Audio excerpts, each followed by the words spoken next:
Section 11 of The Children of Odin. Recording by Elizabeth Klett. The Children of Odin, The Book of Northern Myths, by Padraic Colum. Part 2. Chapter 5. Thor and Loki in the Giants' City. All but a few of the dwellers of Asgard had come to the feast offered by Aegir the Old, the giant king of the sea. Frigga, the queenly wife of Odin, was there, and Frey and Freya, Iduna, who guarded the apples of youth, and Bragi, her husband, Tyr, the great swordsman, and Njord, the god of the sea, Skadi, who wedded Njord and whose hatred for Loki was fierce, and Sif, whose golden hair was once shorn off by Loki the mischievous. Thor and Loki were there. The dwellers of Asgard, gathered together in the hall of Aegir, waited for Odin. Before Odin came, Loki made company merry by the tales that he told in mockery of Thor. Loki long since had his lips unloosed from the thong that the dwarf Brock had sewn them with, and Thor had forgotten the wrong that he had done to Sif. Loki had been with Thor in his wanderings through Jotunheim, and about these wanderings he now told mocking tales. He told how he had seen Thor in his chariot of brass drawn by 2 goats go across Bifrost, the rainbow bridge. None of the Aesir or the Vanir knew on what adventure Thor was bent, but Loki followed him, and Thor kept him in his company. As they travelled on in the brass chariot drawn by the 2 goats, Thor told Loki of the adventure on which he was bent. He would go into Jotunheim, even into Utgard, the giant city, and he would try his strength against the giants. He was not afraid of aught that might happen, for he carried Mjolnir, his hammer, with him. Their way was through Midgard, the world of men. Once, as they were travelling on, night came upon them as they were hungry and in need of shelter. They saw a peasant's hut, and they drove the chariot toward it. Unyoking the goats and leaving them standing in a hollow beside the chariot, the 2, looking not like dwellers in Asgard, but like men travelling through the country, knocked at the door of the hut and asked for food and shelter. They could have shelter, the peasant and his wife told them, but they could not have food. There was little in that place, and what little there had been they had eaten for supper. The peasant showed them the inside of the hut. It was poor and bare, and there was nothing there to give any one. In the morning, the peasant said, he would go down to the river and catch some fish for a meal. "We can't wait until morning, we must eat now," said Thor, "and I think I can provide a good meal for us all." He went over to where his goats stood in the hollow beside the chariot of brass, and striking them with his hammer, he left them lifeless on the ground. He skinned the goats then, and taking up the bones very carefully, he left them down on the skins. Skins and bones he lifted up, and bringing them into the house, he left them in a hole above the peasant's fireplace. "No one," he said in a commanding voice, "must touch the bones that I leave here." Then he brought the meat into the house. Soon it was cooked and laid smoking on the table. The peasant and his wife and son sat round the board with Thor and Loki. They had not eaten plentifully for many days, and now the man and the woman fed themselves well. Thjalfi was the name of the peasant's son. He was a growing lad, and had an appetite that had not been satisfied for long. While the meat was on the table, his father and mother had kept him going here and there, carrying water, putting faggots on the fire, and holding a blazing stick so that those at the table might see to eat. There was not much left for him when he was able to sit down, for Thor and Loki had great appetites, and the lad's father and mother had eaten to make up for days of want. So Thjalfi got little out of that plentiful feast. When the meal was finished, they lay down on the benches. Thor, because he had made a long journey that day, slept very soundly. Thjalfi lay down on a bench too, but his thoughts were still upon the food. When all were asleep, he thought, he would take one of the bones that were in the skins above him, and break and gnaw it. So in the dead of the night the lad stood up on the bench and took down the goatskins that Thor had left so carefully there. He took out a bone, broke it, and gnawed it for the marrow. Loki was awake and saw him do this, but he, relishing mischief as much as ever, did nothing to stay the lad. He put the bone he had broken back in the skins, and he left the skins back in the hole above the fireplace. Then he went to sleep on the bench. In the morning, as soon as they were up, the first thing Thor did was to take the skins out of the hole. He carried them carefully out to the hollow where he had left the goats standing. He put each goat skin down with the bones in it. He struck each with his hammer, and the goats sprang up alive, horns and hoofs and all. But one was not as he had been before. He limped badly. Thor examined the leg and found out that one bone was broken. In terrible anger he turned on the peasant, his wife, and his son. "A bone of this goat has been broken under your roof," he shouted. "For that I shall destroy your house and leave you all dead under it." Thjalfi wept. Then he came forward and touched the knees of Thor. "I did not know what harm I did," he said. "I broke the bone." Thor had his hammer lifted up to crush him into the earth, but he could not bring it down on the weeping boy. He let his hammer rest on the ground again. "You will have to do much service for me for having lamed my goat," he said. "Come with me." And so the lad Thjalfi went off with Thor and Loki. Thor took in his powerful hands the shafts of the chariot of brass, and he dragged it into a lonely mountain hollow where neither men nor giants came. And they left the goats in a great empty forest to stay resting there until Thor called to them again. Thor and Loki and the lad Thjalfi went across from Midgard into Jotunheim. Because of Mjolnir, the great hammer that he carried, Thor felt safe in the realm of the giants. And Loki, who trusted in his own cunning, felt safe too. The lad Thjalfi trusted in Thor so much that he had no fear. They were long in making the journey, and while they were traveling, Thor and Loki trained Thjalfi to be a quick and a strong lad. One day they came out on a moor. All day they crossed it, and at night it still stretched far before them. A great wind was blowing, night was falling, and they saw no shelter near. In the dusk they saw a shape that looked to be a mountain, and they went toward it, hoping to find some shelter in a cave. Then Loki saw a lower shape that looked as if it might be a shelter. They walked around it, Loki and Thor and the lad Thjalfi. It was a house, but a house most oddly shaped. The entrance was a long, wide hall that had no doorway. When they entered this hall they found 5 long and narrow chambers running off it. "It is an odd place, but it is the best shelter we can get," Loki said. "You and I, Thor, will take the 2 longest rooms, and the lad Thjalfi can take one of the little rooms." They entered their chambers and they lay down to sleep.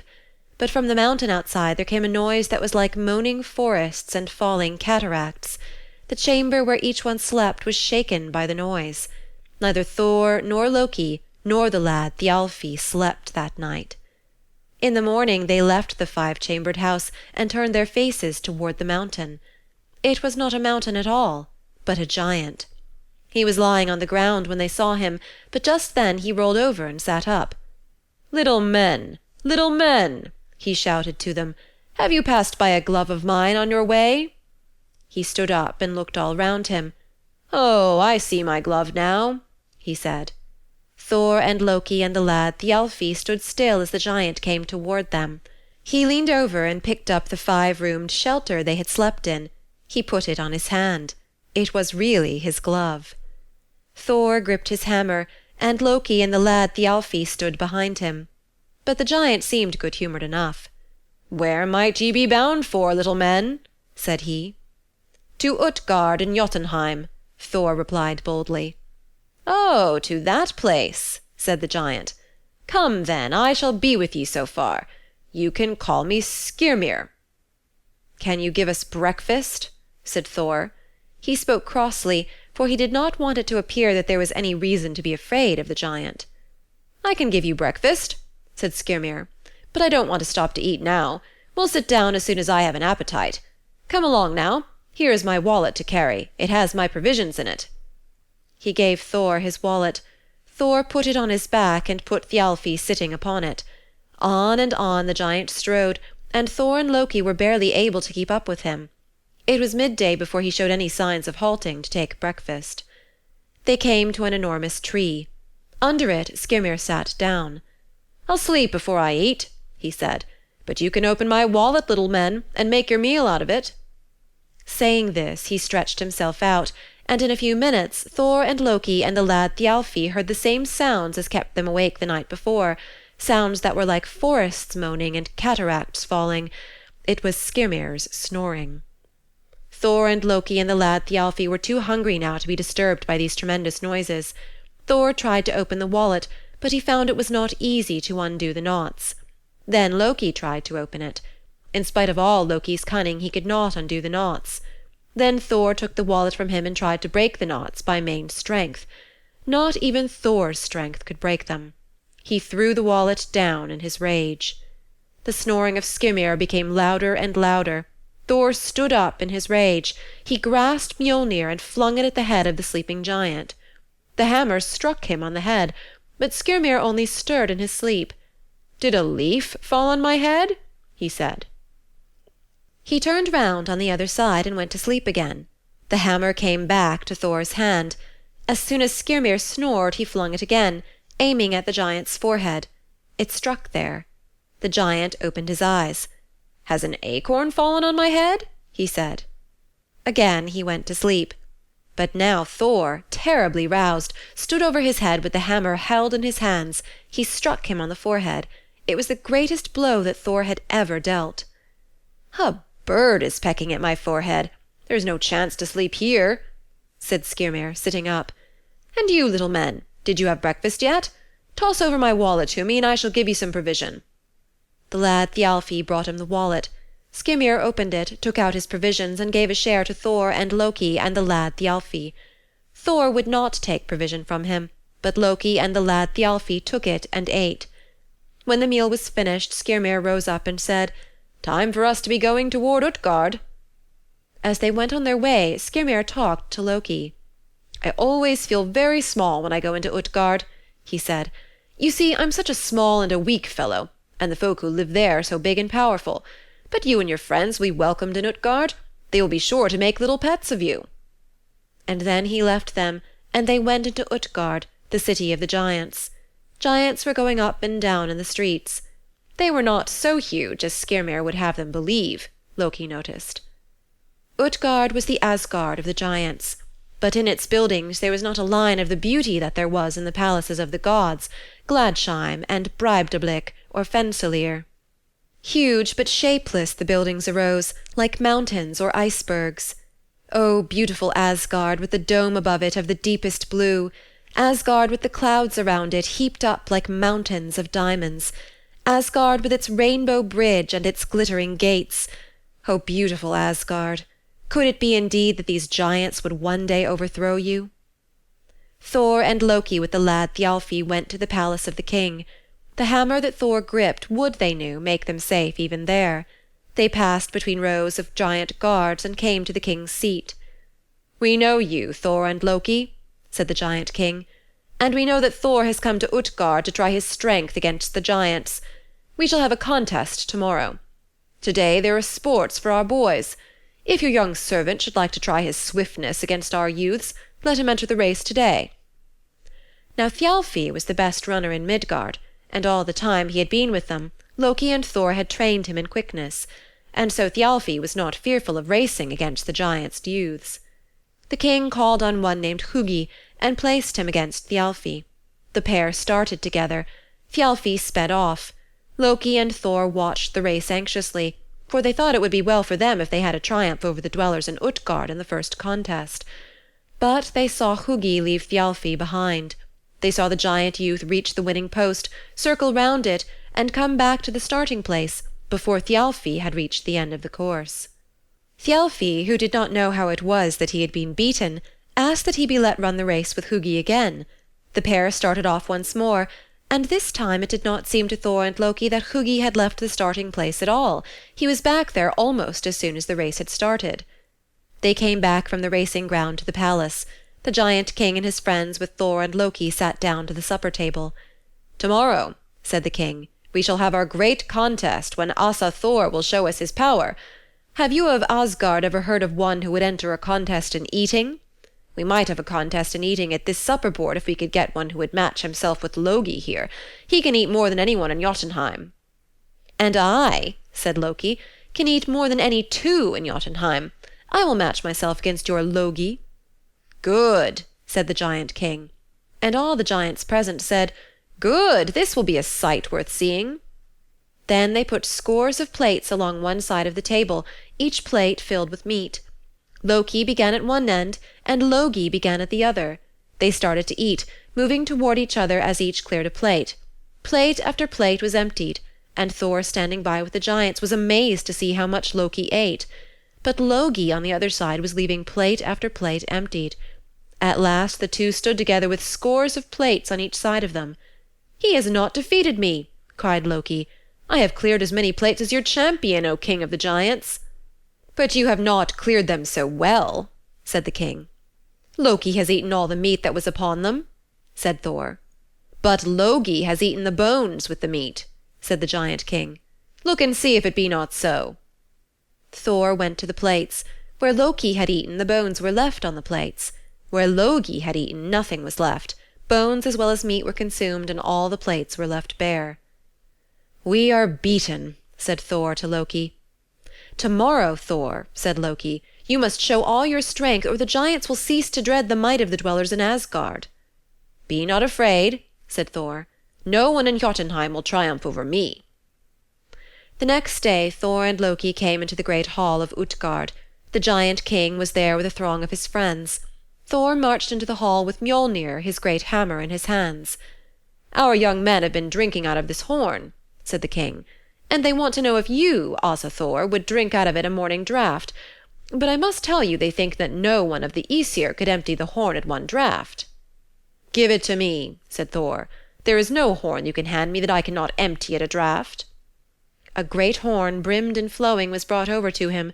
Handing Mjolnir to Loki and bidding him stand so that he might keep the hammer in sight, Thor raised the horn to his mouth. He drank and drank. He felt sure there was not a drop left in the horn as he laid it on the ground. "There," he gasped, "your giant horn is drained." The giants looked within the horn and laughed. "Drained, Asa Thor?" said the giant king. "Look into the horn again. You have hardly drunk below the brim." And Thor looked into it and saw that the horn was not half emptied. In a mighty rage he lifted it to his lips again. He drank and drank and drank. Then, satisfied that he had emptied it to the bottom, he left the horn on the ground and walked over to the other side of the hall. "Thor thinks he has drained the horn," said one of the giants, lifting it up. "But see, friends, what remains in it." Thor strode back and looked again into the horn. It was still half filled. He turned round to see that all the giants were laughing at him. Asa Thor, said the giant king. "We know not how you are going to deal with us in the next feat, but you certainly are not able to drink against the giants." Said Thor, "I can lift up and set down any being in your hall." As he said this, a great iron-colored cat bounded into the hall and stood before Thor, her back arched and her fur bristling. "Then lift the cat off the ground," said the giant king. Thor strode to the cat, determined to lift her up and fling her amongst the mocking giants. He put his hands to the cat, but he could not raise her. Up, up went Thor's arms, up, up, as high as they could go.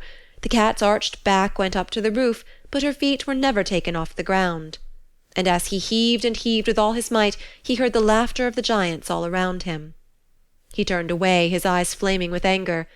"I am not wont to try to lift cats," he said. "Bring me one to wrestle with, and I swear you shall see me overthrow him." "Here is one for you to wrestle with, Asa Thor," said the king. Thor looked round and saw an old woman hobbling toward him. She was blear-eyed and toothless.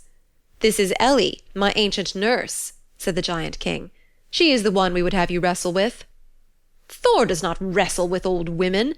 I will lay my hands on your tallest giants instead." "Ellie has come where you are," said the giant king. "Now it is she who will lay hands on you." The old woman hobbled toward Thor, her eyes gleaming under her falling fringes of grey hair. Thor stood, unable to move as the hag came toward him. She laid her hands upon his arms. Her feet began to trip at his. He tried to cast her from him. Then he found that her feet and her hands were as strong against his as bands and stakes of iron. Then began a wrestling match in earnest between Thor and the ancient crone Ellie. Round and round the hall they wrestled, and Thor was not able to bend the old woman backward nor sideways. Instead, he became less and less able under her terrible grasp. She forced him down, down, and at last he could only save himself from being left prone on the ground by throwing himself down on one knee and holding the hag by the shoulders. She tried to force him down on the ground, but she could not do that. Then she broke from him, hobbled to the door, and went out of the hall. Thor rose up and took the hammer from Loki's hands. Without a word he went out of the hall and along the ways and toward the gate of the giants' city.